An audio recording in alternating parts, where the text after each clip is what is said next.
Bonsoir Sandrine. Bonsoir Gaëlle. Sandrine, on se retrouve ce soir pour un nouveau cycle d'investigation. Donc comme habituellement, les cycles d'investigation, on les fait en deux parties. Première partie, un protocole avec une liste de questions que je vais simplement te donner et tu vas me dire ce que tu vois, ce que tu perçois. Deuxième partie, la partie libre. On pourra revenir sur ce que tu as vu, perçu et puis on pourra creuser un petit peu. D'accord. Ok? Donc Mhm. tu ne connais pas le sujet. Non, Eh bien, quand tu es prête, tu me fais signe et puis on y va. je suis prête. Parfait. Allons-y. Alors, prends le temps de t'installer. Tu peux commencer par fermer tes yeux, prendre une profonde inspiration. Tu peux même prendre une autre profonde inspiration. Je vais compter de 10 à 1. Et à chaque palier, tu vas laisser ton corps se relâcher davantage, de manière à arriver dans cet état parfait pour toi, pour aller explorer ce cycle d'investigation sous hypnose. Et je commence avec le 10. Tu peux continuer de concentrer ton attention sur tes inspirations et tes expirations et laisser ton corps se relâcher.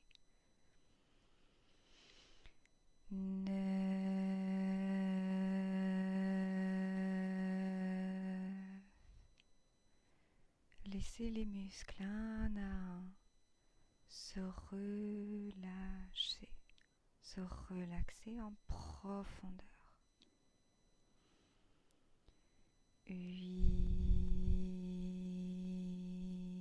8. Et plus ton corps s'apaise, se relâche, se relaxe, et plus ton esprit s'allège, devient léger. 7.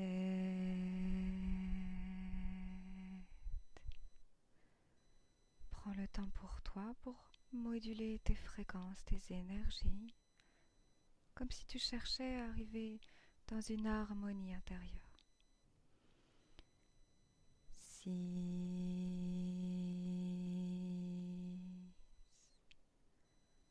Prends le temps d'arriver dans cet état de relaxation tranquillement à ton rythme. 5.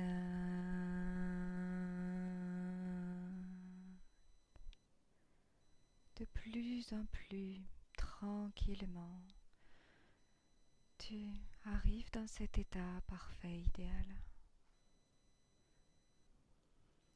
4. Légère et centrée sur tes énergies, tes ressentis. 3.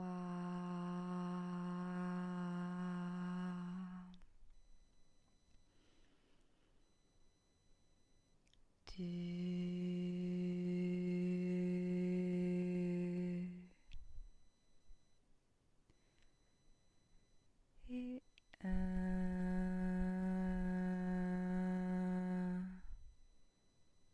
Jusque-là, comment tu te sens, Sandrine? Bien. Bien.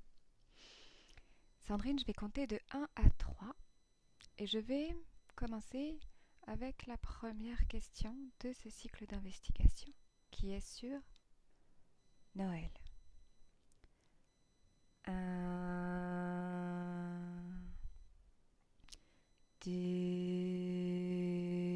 2 et 3. Première question, Sandrine. Connecte-toi au mot 25 décembre. Que perçois-tu ou bien que visualises-tu?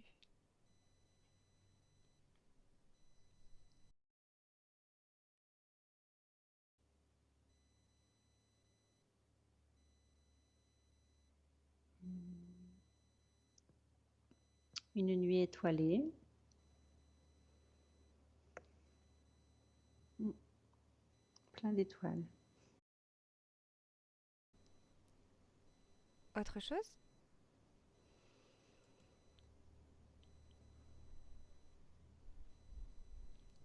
Il fait noir.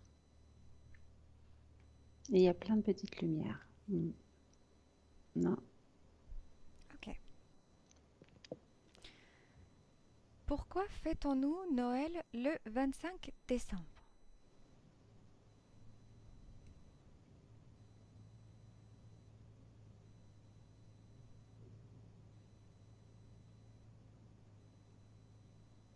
Hmm. Il n'y a pas de raison, c'est une question de culture. Il y a rien qui justifie réellement. Ok. Prochaine question. Quels archétypes perçois-tu inhérents à Noël? Hmm. Le sapin, la famille autour. Je vois des enfants au pied du sapin avec un adulte Mhm. hmm, qui regarde les cadeaux. Autre chose à ajouter? Hmm. Les mots qui me viennent sont convivial, chaleureux. Ok. Prochaine, Et dis-moi. une étoile. Une étoile Une étoile. qu'on met en haut du sapin. Ok. Hmm. Maintenant, quelles images ou symboles perçois-tu en relation à Noël?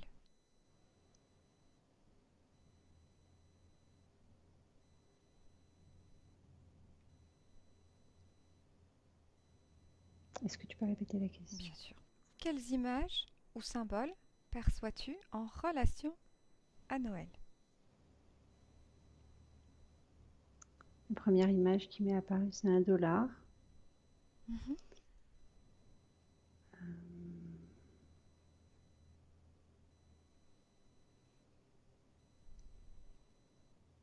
Tu as d'autres images qui te viennent? J'ai toujours ce sapin avec les gens autour Ok. et les présents au pied. La famille.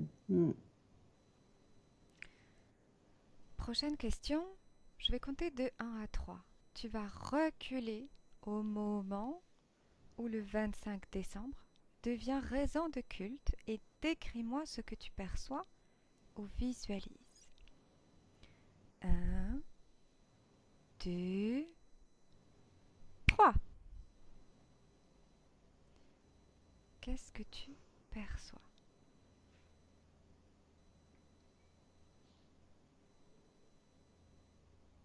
Euh, je perçois une crèche Mhm. à forme humaine d'abord et ensuite en petit bonhomme. La forme humaine, tu dis? Mm.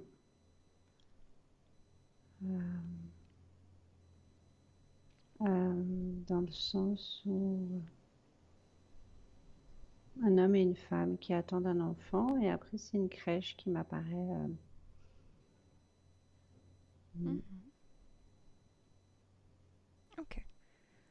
mm. Y a-t-il un lien entre Noël, entre le Noël et les lois divines de l'univers?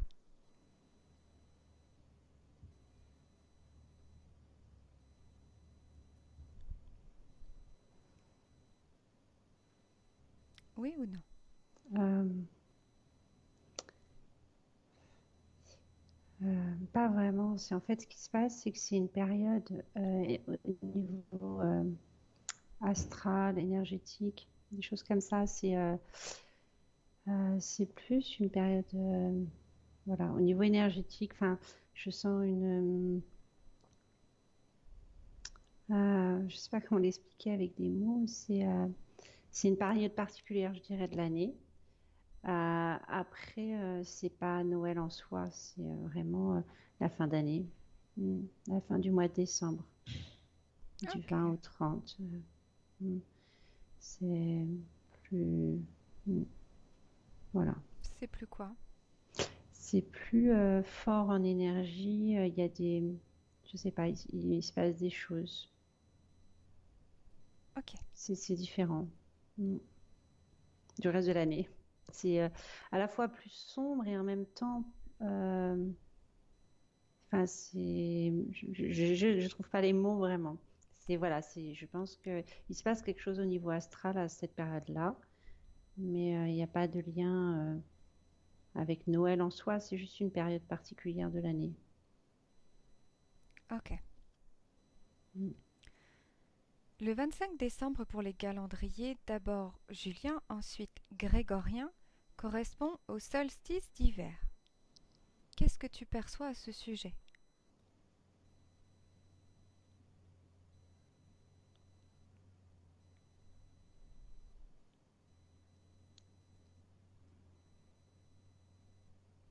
Euh, je vois des calendriers pour enfants. Mm.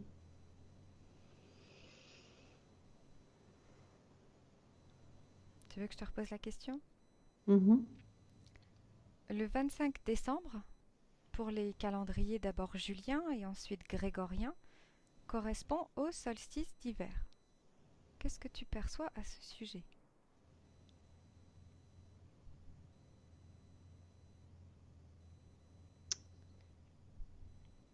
Que, alors, comment l'exprimer? Euh, c'est la fin de la période sombre. En fait, c'est un décompte pour effectivement, en fait, l'important, c'est le solstice. Et ça correspond à une fête païenne parce que c'est la fin de... C'est comme si c'était la fin de la nuit et qu'en fait, ils font ce décompte et après, c'est la fête pour un... Comme si, voilà, c'était un nouveau commencement, une nouvelle année qui débute, enfin, un nouveau... Voilà, quelque chose de nouveau qui démarre après. Un nouveau commencement. Ok. Mm.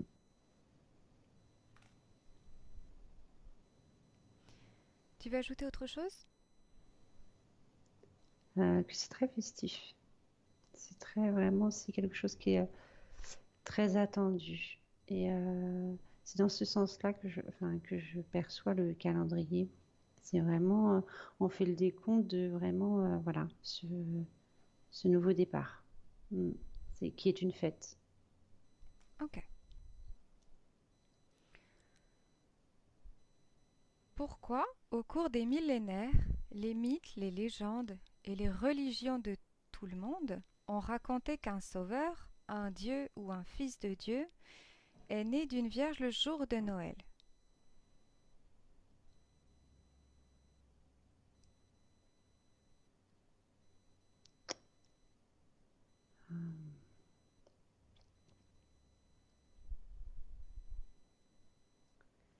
Parce que ça vient de cette fête païenne euh, que l'on fait au solstice et avec l'arrivée justement euh, de de ce nouveau départ. Et, et ça s'est transformé en l'attente de l'arrivée de quelqu'un qui viendrait, voilà, apporter du changement.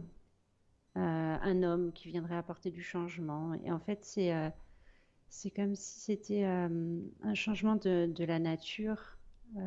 À l'origine, c'était la nature qui change à ce moment-là. Mais au fil du temps, les hommes ont espéré l'arrivée d'un homme qui changerait leur vie. Ok.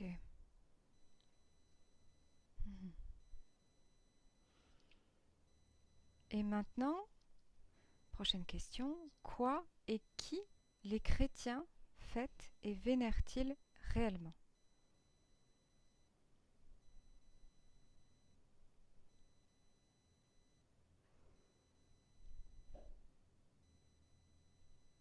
J'ai eu un peu de mal à me décrocher de la fête païenne. Est-ce que tu peux recommencer la Déconnecte. question? déconnecte, Mm. prends de la distance, Oui, comme si mais tu c'était très voyais. agréable, hein, c'était quelque chose de vraiment très agréable. Mais du coup, voilà, voilà. Est-ce que tu peux reposer la question, Mhm. s'il Est-ce te que tu plaît? t'es déconnecté de cette scène? Est-ce Mhm, que elle mhm. s'est... Ok, bien. C'est bon. La question c'est quoi et qui les chrétiens fêtent et vénèrent-ils réellement?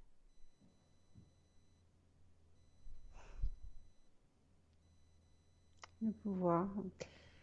Euh,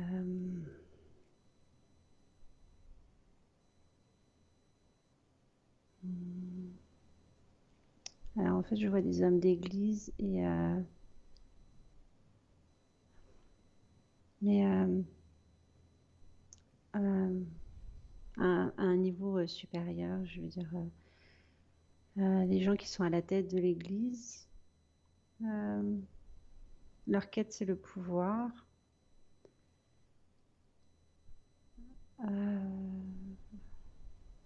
Plus bas pour d'autres personnes, c'est hmm, la foi en un monde meilleur. Mhm. Euh, hmm, il y a cette idée de changement, mais il n'y a pas de...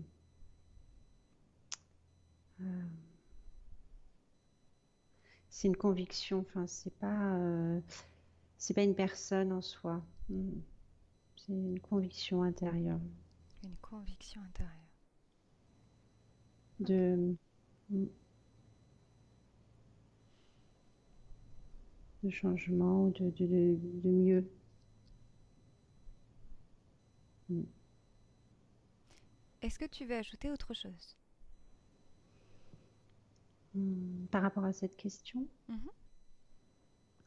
hmm,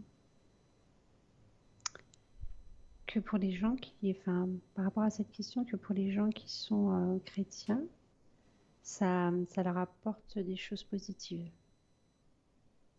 Voilà, ils sont dans un état d'esprit bienveillant. Enfin, je ressens beaucoup de douceur. Enfin, voilà. Mhm. Mm. Chez les chrétiens, c'est ça? Mm. Ok. Le sens du mythe et de son rituel, comment agissent-ils d'un point de vue cosmique?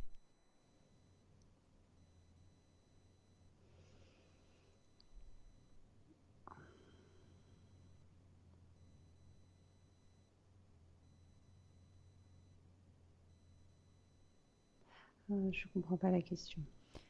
Par rapport à ce sujet que nous sommes en train d'explorer, Noël, le sens Mm. du mythe et de son rituel, comment agissent-ils d'un point de vue cosmique?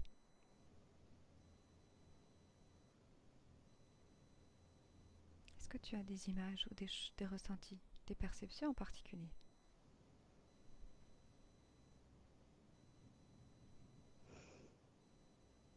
Euh,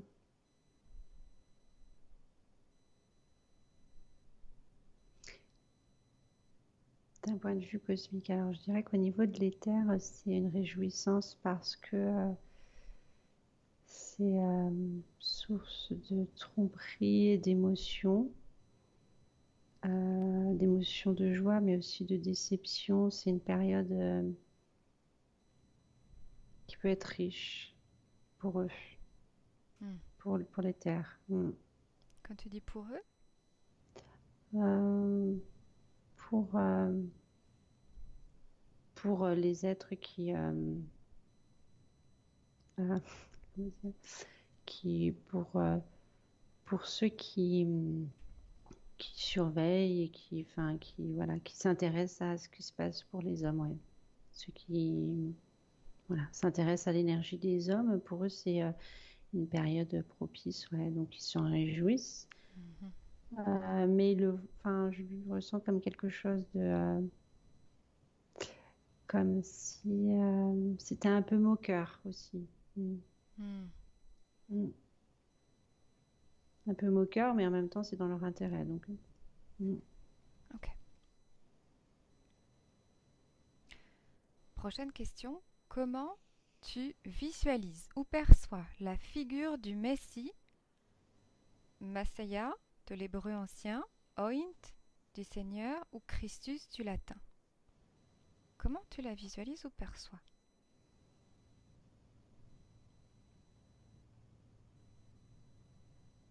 Hmm.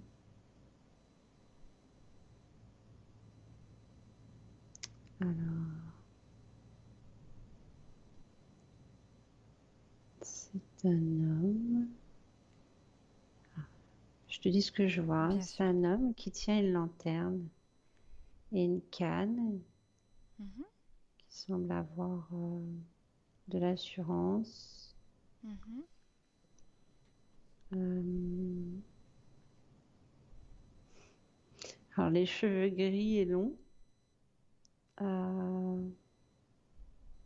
alors, enfin,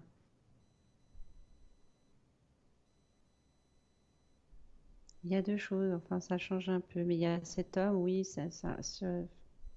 il y a cet homme et en même temps, il y en a un autre qui se superpose avec une barbe plus jeune, triste et maigre. Et en opposition, on a cet homme bien constitué, très à l'aise à l'oral, qui tient la lampe et la canne et qui est bon orateur. Mhm. Et oui, c'est ça. Avec une grande robe. Ok. Voilà. Mm. Tu veux Je rajouter quelque l'accepte. chose? Non, Ok. non. Ok. Déconnecte-toi et on continue. Tu me dis quand Mm. c'est bon. C'est Ok.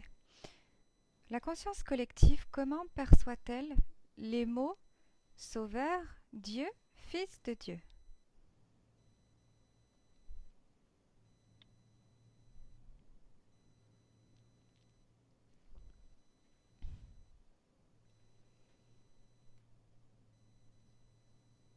bon. Mm.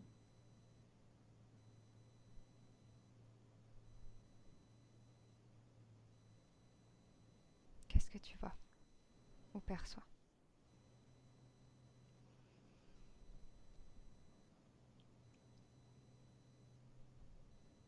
Que c'est mitigé.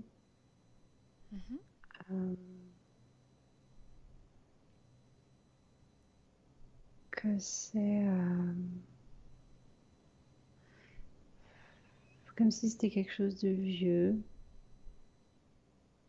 euh, Comme si ça se rapportait à l'histoire, mais que c'était plus actuel. Ok. Mm. Ça a été classé dans l'ancien. Ok. Décris-moi comment perçoivent les parties subliminales des êtres humains dans les jours qui précèdent le 25 décembre et dans les jours qui suivent cette date.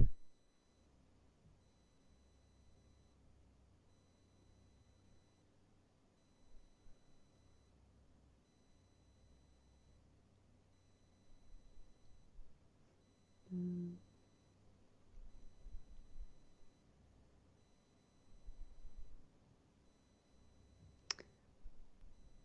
Il n'y a pas de... Alors, je vois de la joie, mais aussi de l'angoisse.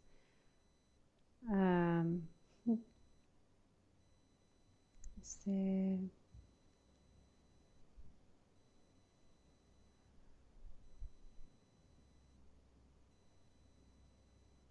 mm, beaucoup de perte d'énergie.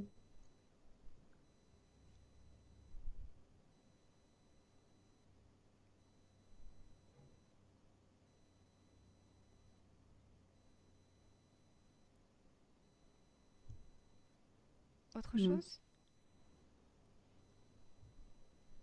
Beaucoup de désillusions. Enfin, oui, je sais pas trop comment l'expliquer, mais oui, voilà, ça peut être de la dépression, enfin, voilà, ça peut être aussi bien, mais beaucoup de perte d'énergie du coup. Ouais. Je Ok. résumerai par perte d'énergie. Ok. La vie biopsychique des êtres vivants est-elle influencée par ces conditions perçues?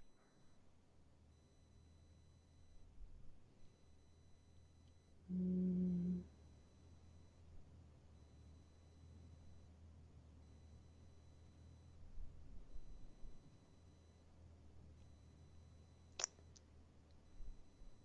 Ah.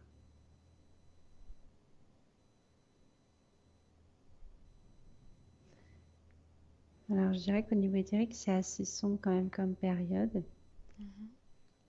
et et que oui, ça se transmet au corps physique. Mhm. Euh, Comme quelque chose de, ouais, pas très, globalement, pas très positif. Justement, tu commences déjà à embrayer sur la prochaine question qui dit de quelle manière? Si ta réponse est oui à la question précédente, alors de quelle manière?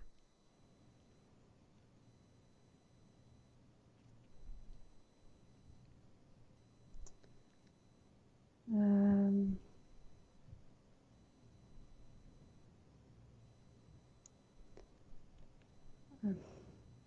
Bah, du coup, comme c'est assez sombre en haut, ça, ça génère des émotions contrastées en bas et je dirais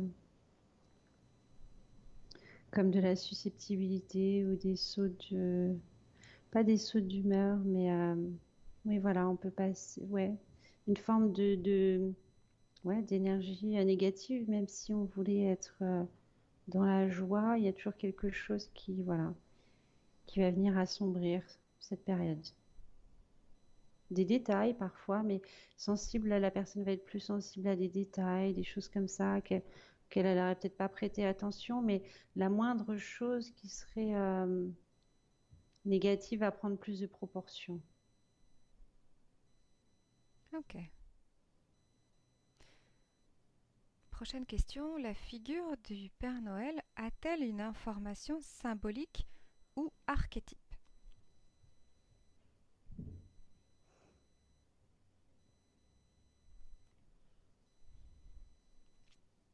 Archétype.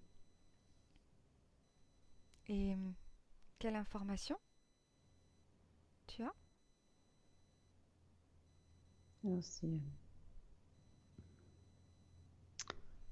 Alors, euh,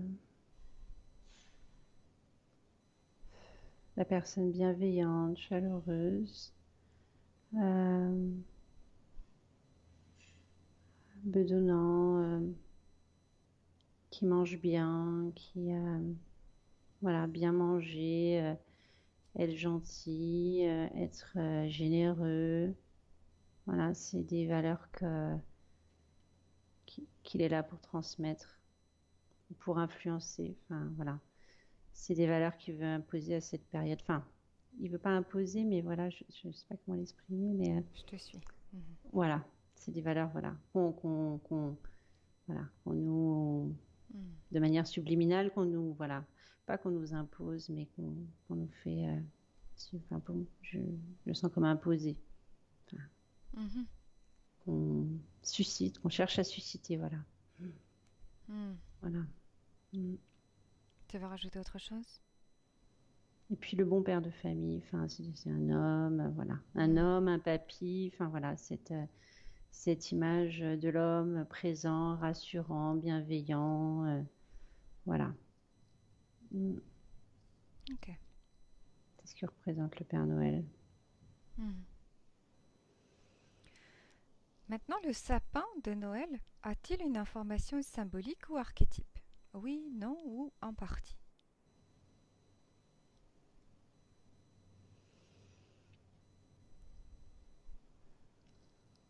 Mm.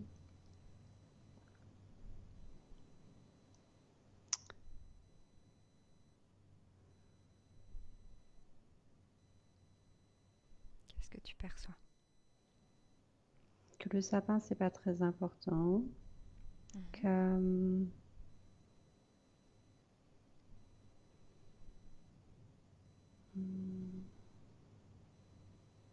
je perçois que c'est un objet de l'extérieur qu'on met à l'intérieur, comme si en fait il n'avait pas sa place. Mais c'est un objet de décoration. Il n'y a pas de. Pas d'autres informations particulières? Ben,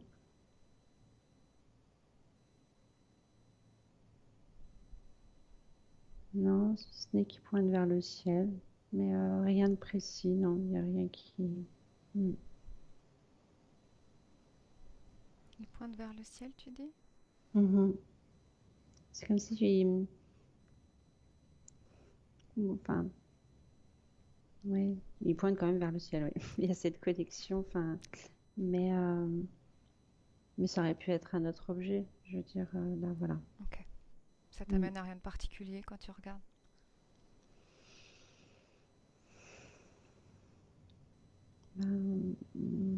Non, ça, enfin, en tout cas, ça évoque pas grand-chose pour moi. Mm. Ok, Enfin, là, il n'y a rien qui me vient. ok. Dernière question du protocole. Maintenant, va au 25 décembre 2020. Que perçois-tu ou visualises-tu?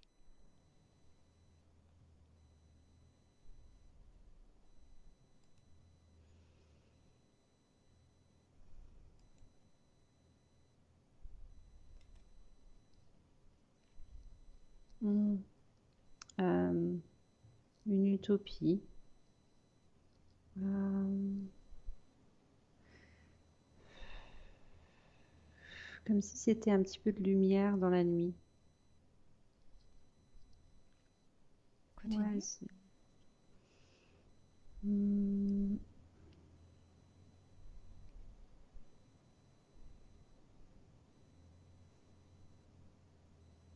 euh, ouais, enfin, un, mo- ouais, un moment de répit, comme si, oui, enfin, je saurais pas comment l'expliquer, quelque chose, ouais, enfin, comment dire, comme si c'était un peu un mirage, enfin, quelque chose d'illusoire, mais d'agréable et auquel on se rattache, mais en même temps, autour, il fait tout noir. Hmm. Hmm. Tu vois qu'à un moment donné, il fait moins noir? Bah, c'est comme si c'était juste à ce moment-là. Juste à ce Voilà. moment-là où il fait moins Mm, noir? mm. Avant, après, il fait noir, mais à ce moment-là, voilà, c'est un petit, voilà, un rayon de lumière, quelque chose Hmm. de plus léger. Et après, voilà. Ok. Est-ce qu'il y a quelque chose en particulier sur lequel tu as envie de revenir, toi? Mm,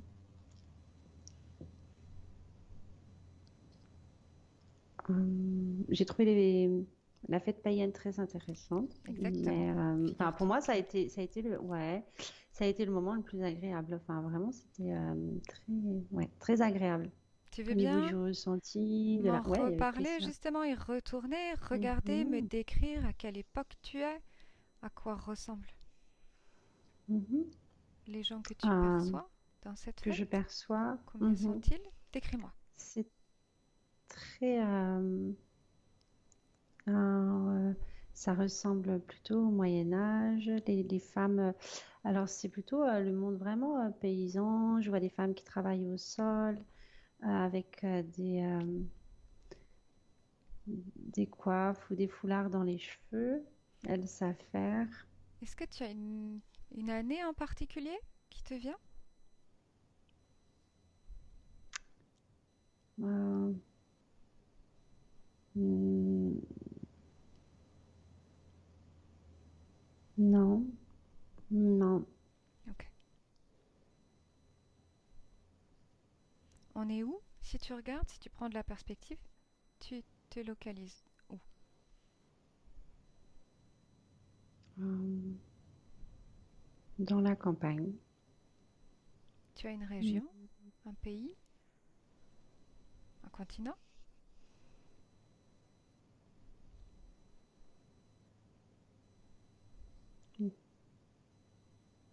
Hum, Plutôt en Europe.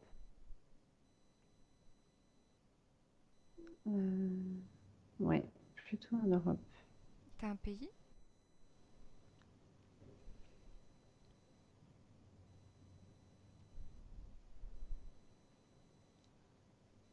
Hum,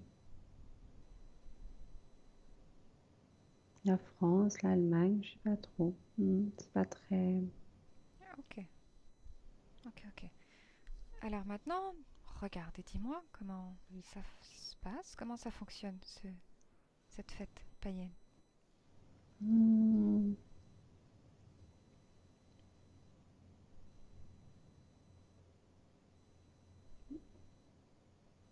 dans la joie, justement, dans la joie, ils savent faire, les femmes savent faire à des préparations, alors, c'est, alors elles préparent à manger, mais elles préparent aussi des objets, des, mm, À des, quoi ça va des servir? objets. Mhm. Euh,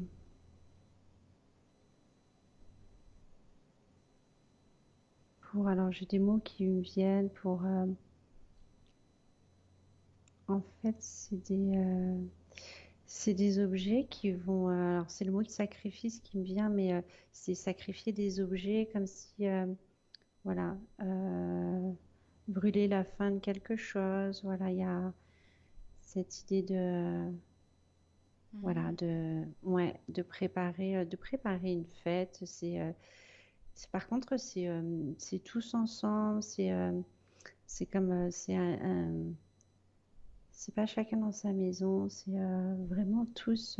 Je vois toute une communauté en fait. C'est très communautaire. Ils préparent des choses ensemble et pour eux, c'est important enfin voilà, c'est très, ouais. Ils s'y préparent effectivement. Enfin, ils fabriquent des choses tout le mois parce que nous, on appellerait peut-être le mois de décembre voilà, ils fabriquent des choses pour cette fête. Et Et si tu absorbes l'information, est-ce qu'il vénère quelque chose en particulier ou quelqu'un en particulier? alors non, non, non, non, ils vénèrent pas quelqu'un. C'est vraiment, enfin, c'est une croyance profonde de vraiment comme nous, on fêterait le jour de l'an. Enfin, c'est vraiment, ouais, ça y est, c'est la fin. Voilà, on met fin à cette période. C'est vraiment un nouveau départ pour, voilà, pour autre chose. On laisse le passé derrière. Donc voilà, l'idée, ouais, c'est ça. C'est vraiment, c'est symbolique. C'est très symbolique. Mm. Mais voilà, c'est une croyance. Euh, Alors j'ai une autre Brûler, question. Mhm. pardon. Mm. Dis-moi, continue, brûler? Non, c'était brûler cette année pour faire la place à, voilà, quelque chose de nouveau. Deux questions alors. Est-ce qu'ils font cette fête une fois dans l'année ou plusieurs fois dans l'année? Mm. Celle-ci est la plus importante. Il y en a d'autres? Euh,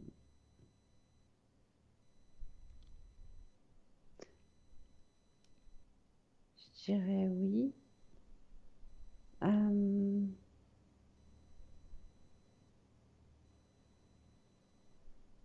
je dirais oui. Ok. Et l'autre Mm. question Au printemps, peut-être. Enfin, Printemps. oui, il y en a d'autres. Il y en a d'autres. Peut-être même quatre par an. Euh, Mhm. mais celle-ci, c'est la plus importante. Ok. Celle-ci, c'est la plus importante. Après, des autres sont plus petites. Ça va être plus des croyances par rapport voilà, à l'arrivée de la pluie pour le printemps. Euh, voilà, une en juin pour le solstice d'hiver et une pour les récoltes. Voilà. Mm. Ok. Et si Et, tu remontes le temps, que tu remontes mm, l'histoire, à quel moment ont débuté ces croyances? À quel moment y a-t-il eu des actes de ce type-là qui ont commencé à être faits?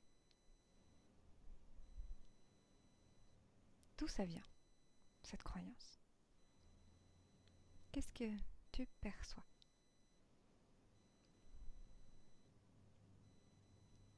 mm, je perçois l'Afrique et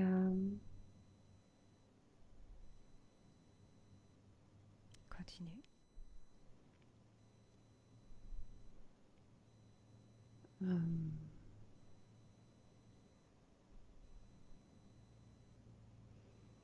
euh, quand l'homme, en fait, il a commencé à être à l'écoute de la nature. Et en fait, c'est la nature qui le prie quelque part.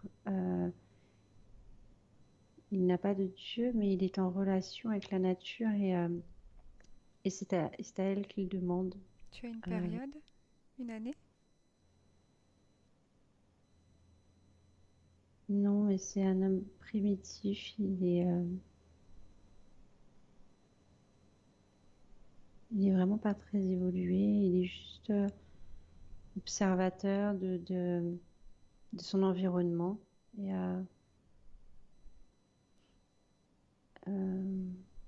Et, euh, voilà, il se rend compte du soleil, de la pluie, et du coup, voilà, il, Il vit seul, euh, si tu l'observes? lui, oui, actuellement, enfin tout de suite, là, je le vois seul. Il Et est si tu prends seul. plus de perspective et que tu absorbes plus d'informations sur cette période-là, cette année-là peut-être, tu vois un mode de vie en particulier? Ouais, il n'est pas seul. En fait, c'est le chef Mhm, d'un groupe, d'un clan. mhm. Et ils sont vraiment habillés avec des peaux. Et je suis pas sûre qu'ils aient un langage verbal. Enfin, voilà. Et c'est juste dans sa tête, euh, il va rentrer en contact avec la nature. Mhm. Il cherche le contact avec la nature.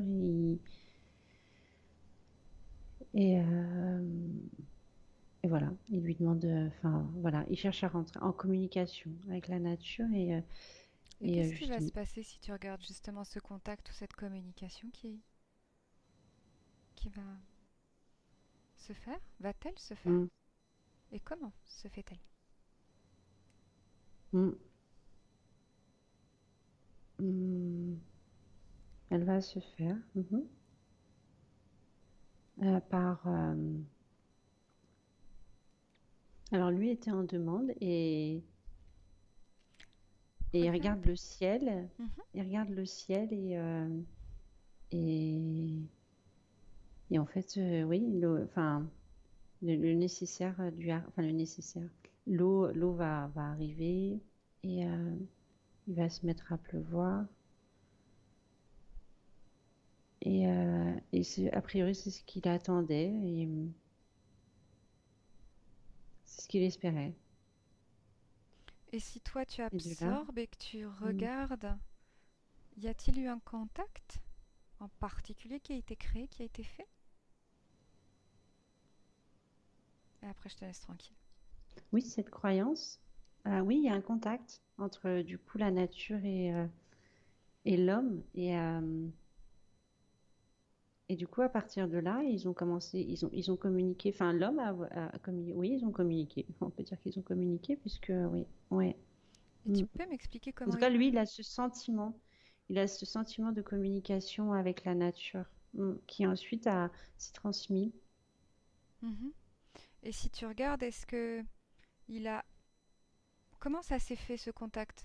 Est-ce que c'est seulement lui qui en a la sensation ou est-ce qu'il s'agit bien d'un contact?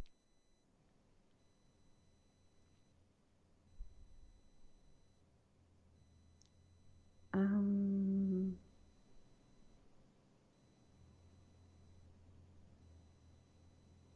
C'est comme si c'était...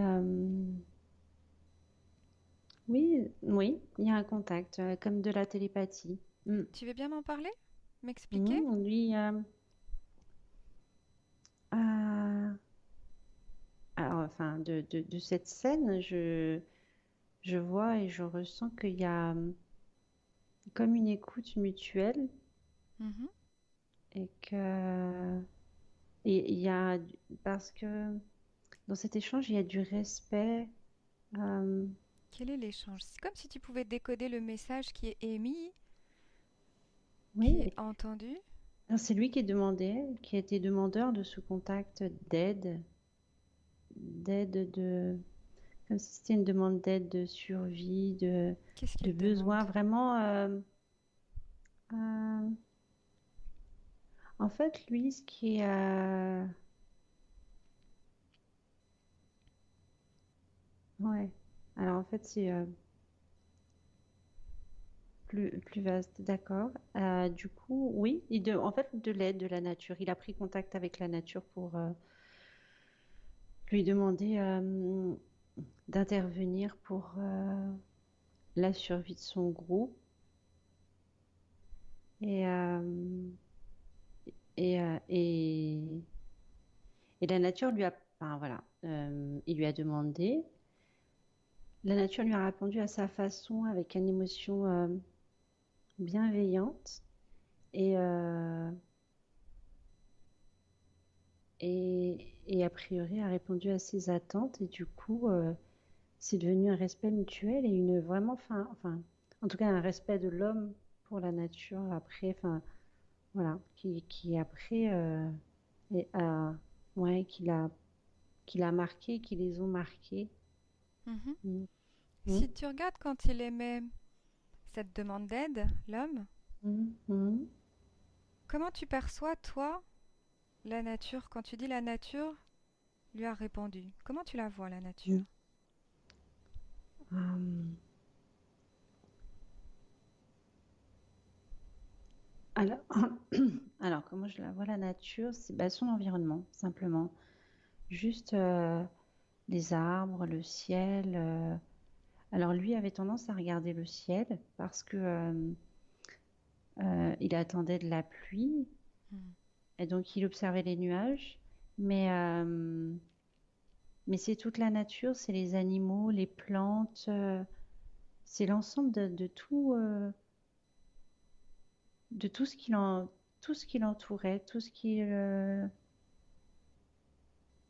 Alors j'ai une voilà, tout autre ce qui pouvait question, être et autour de vraiment lui. après je te laisse tranquille. Y Mhm. a-t-il un lien entre ça et, tu sais, les divinités, certaines civilisations priaient les divinités pour pouvoir avoir un voyage par bateau tranquille ou des choses comme ça. Y a-t-il un lien?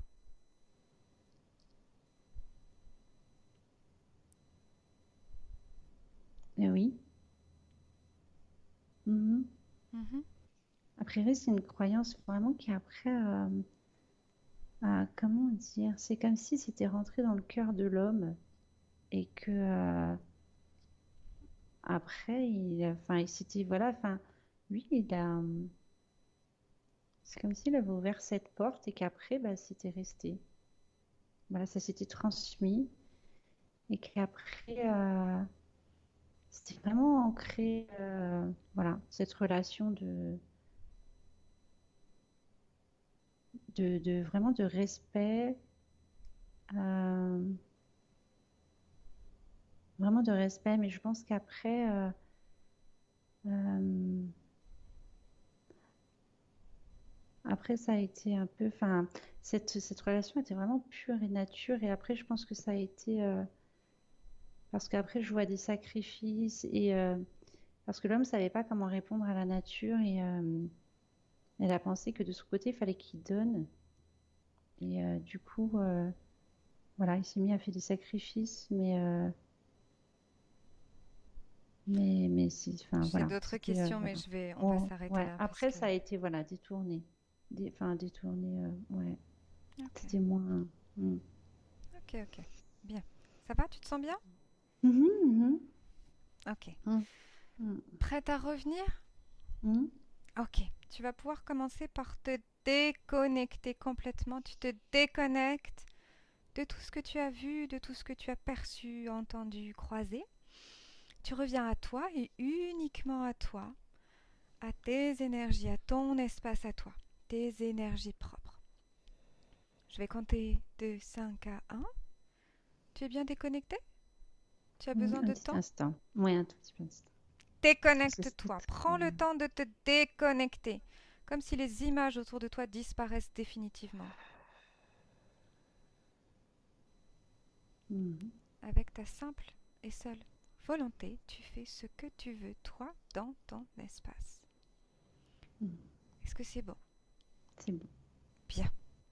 Je compte de 5 à 1 et tu vas pouvoir revenir dans l'ici et le maintenant.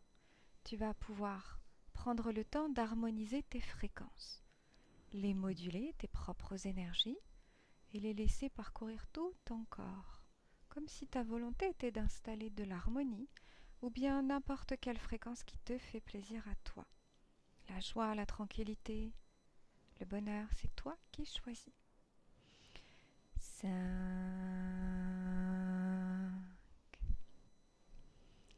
Prends le temps de laisser les belles énergies que tu as envie de ressentir s'installer partout dans tout ton espace. C'est toi qui choisis. 4.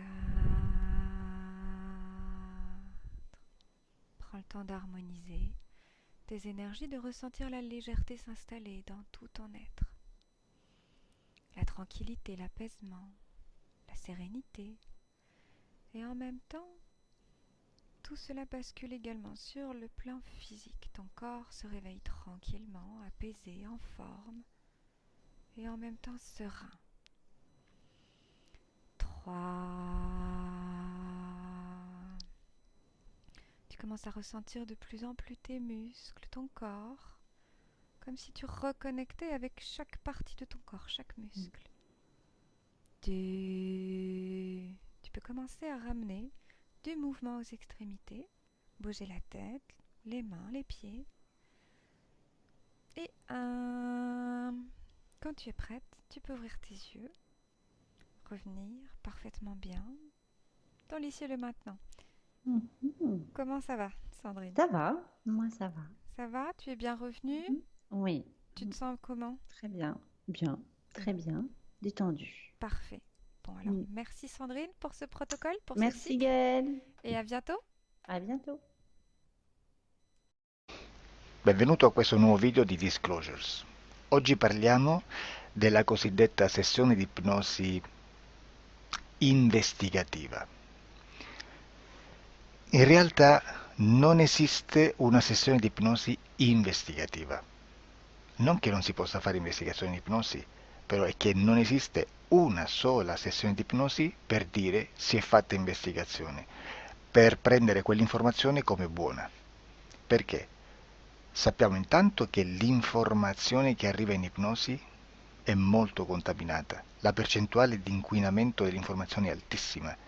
Pensate a questa informazione che viaggia per tantissime dimensioni, attraversa densità, passa per coscienze che volontariamente o involontariamente possono distorcerla e poi arriva infine alla persona che sta in ipnosi, che ha una coscienza, ha una mente, ha un'esperienza e interpreta questa informazione secondo la sua struttura mentale, secondo le sue credenze, che per quanto si possa essere più o meno liberi mentalmente, liberi pensatori, sempre c'è una parte subliminale che interpreta in base all'educazione ricevuta, alla cultura e perché no, anche tutte le esperienze di esistenze passate che ancora lasciano un segno in noi.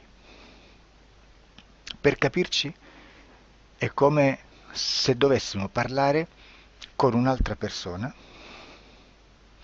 immersi nell'acqua, a qualche metro di distanza, cercando di utilizzare un mezzo, che è quello della corda vocale, che è fatto per produrre suoni da trasmettere nell'aria.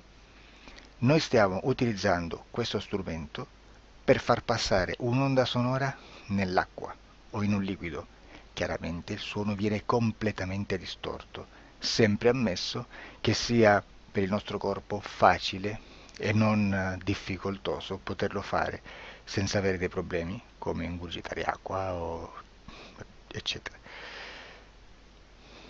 Ma non solo. Supponiamo che per questo tipo di comunicazione utilizziamo anche due lingue diverse, per esempio un italiano e un russo o un giapponese. Per quanto possiamo anche interpretare il labiale, non possiamo capire quello che ci sta dicendo, perché la lingua è diversa.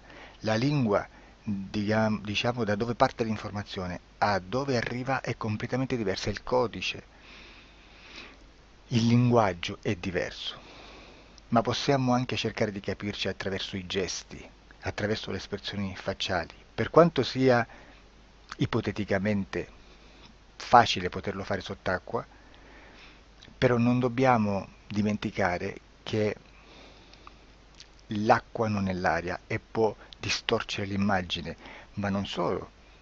Dobbiamo anche pensare che l'altra persona, che parla un'altra lingua, che viene da un'altra cultura, potrebbe interpretare i segnali che noi interpretiamo come X in Y. Per noi un sì è abbassare la testa dall'alto verso il basso, per esempio, sì, e il no da sinistra verso destra, no. In alcuni paesi orientali, come le Filippine credo o qualcun altro, utilizzano esattamente gli stessi segni, ma al contrario. No, sì. Immaginate due persone di queste due culture che stanno cercando di comunicare in maniera così difficoltosa e alla fine non gli rimane altro che interpretare il linguaggio corporale. Sì, che per l'altro invece no. Cosa voglio dire con questo esempio estremo? Che l'informazione da dove parte a dove arriva viene completamente deformata. Non sappiamo esattamente quale percentuale perché ogni situazione è a sé stante, però la percentuale di inquinamento, di distorsione, di contaminazione di questa informazione è assolutamente alto. Quindi fare una sessione investigativa, mettere una persona in ipnosi e chiedere di Tizio Caio Sempronio di una situazione o chiedere certi dati è assolutamente controproducente, è assolutamente inutile.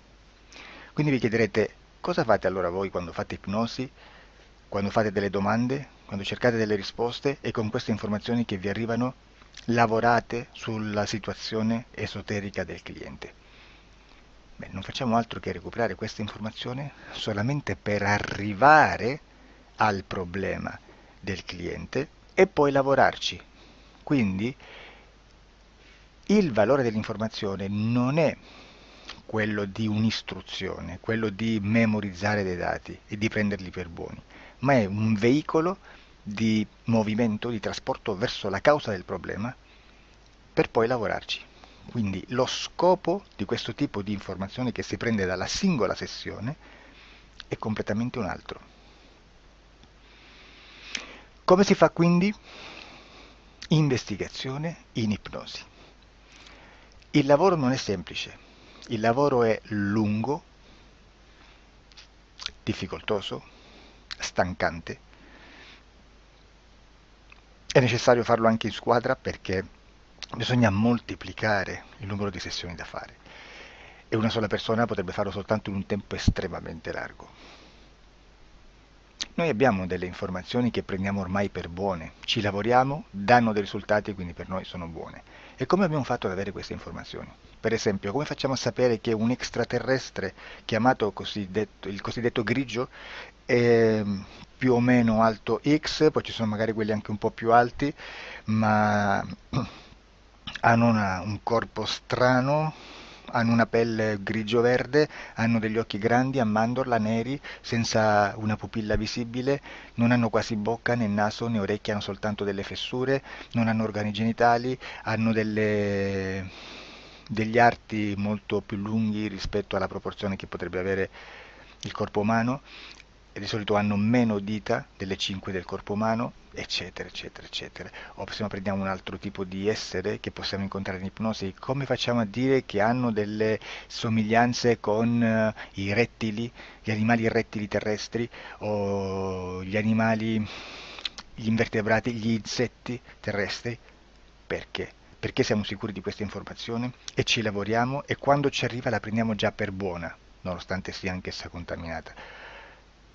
Perché queste informazioni sono arrivate da tantissime sessioni, fatte da tantissime persone, con tantissime altre persone sotto ipnosi e che nel contesto di tutto il lavoro gli uni non sapevano degli altri.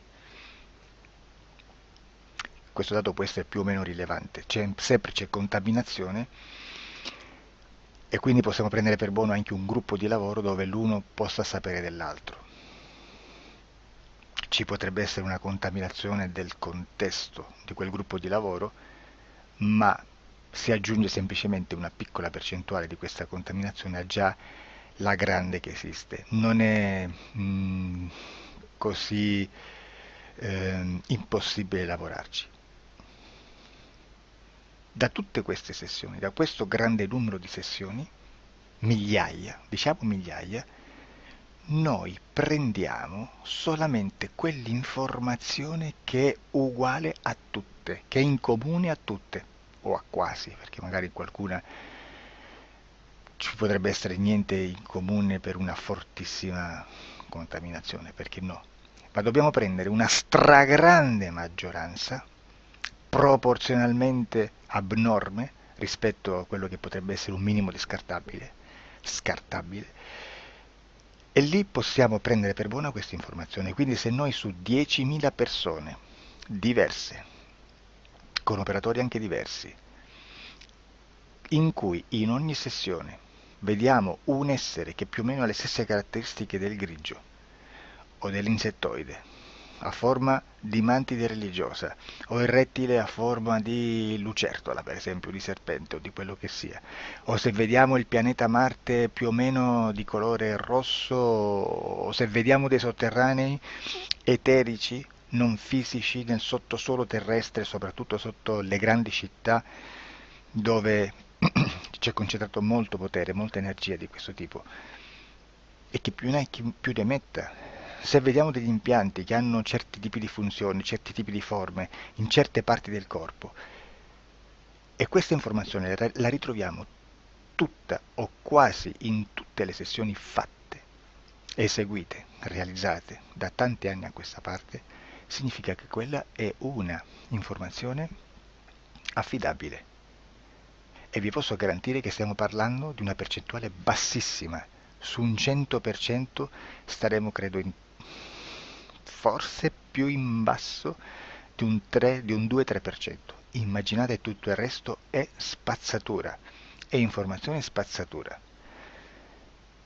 Sì, spazzatura.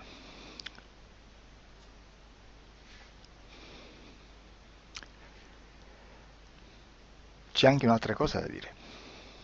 Supponiamo che un operatore faccia un'ipnosi e voglia andare a vedere cosa fa Tizio, cosa fa Caio, cosa fa Sempronio. Arrivano delle informazioni e si dice che Tizio è biondo, Caio è zoppo e Sempronio è uno sportivo. Intanto già abbiamo detto che una sessione soltanto non serve, d'accordo? Ma poi c'è da dire che una coscienza, un essere, in ambiente subliminale, la sua parte subliminale potrebbe non dare autorizzazione a questa fuoriuscita di informazioni. Mi potreste dire, e allora tu quando chiedi agli esseri cosa fanno, cosa non fanno? Beh, intanto la prendo sempre con le pinze perché abbiamo sempre detto che tutto è molto contaminato e mi serve solo per dirigermi da una parte. Ma c'è anche da dire che se un essere interferisce con l'altro, ha aperto un canale di comunicazione a cui non può ovviare, a meno che non lo recida, non lo annulli. Quindi quando io faccio la domanda a un essere, se lo faccio attraverso l'interferito, mi arriva l'informazione per un canale aperto che sottostà alla volontà dell'interferito. Sulla volontà dell'interferito parleremo in un prossimo video disclosures. Però, se io voglio fare un'investigazione sopra Tizio, Caio e Sempronio che non hanno nessun collegamento, nessuna interazione e nessuna interferenza con il soggetto con cui io sto realizzando l'ipnosi, non è detto che mi arrivi questa informazione. Assolutamente. Potrebbe esserci completamente un muro. Come potrebbe esserci informazioni perché quell'altra parte potrebbe autorizzare comunque. Ma non è detto. E comunque quando ci arrivano informazioni, in una situazione di non interferenza o non interazione, non possiamo sapere esattamente se sono informazioni che ha autorizzato la parte subliminale dell'altra persona o dell'altro essere, o qualche altro essere, qualche altra entità furba, approfitta della situazione, osserva quello che sta succedendo, si mette in mezzo, si fa passare per l'altro e dà informazioni, ovviamente distorte, prima perché poi non è detto che debba conoscerle, e anche se fosse potrebbe manipolarle a sua volontà e a suo vantaggio. E quindi immaginate che situazione ridicola ci si viene a trovare, in quale situazione ridicola ci si viene a trovare in questi casi. Da qui si vede quando un operatore riesce a utilizzare l'informazione in ipnosi come per lavorare su un soggetto. Da qui l'osservatore attento delle sessioni di ipnosi riesce a capire se quell'ipnosi è un'ipnosi affidabile, un'ipnosi con un livello di informazione certa, con una alta percentuale di informazione certa. Non vi nascondo che in futuro potrei anche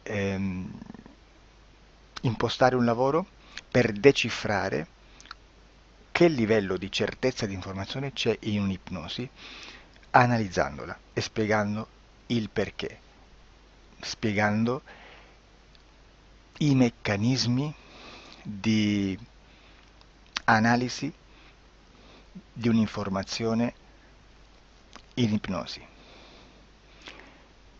che poi anche è molto istintivo. Supponiamo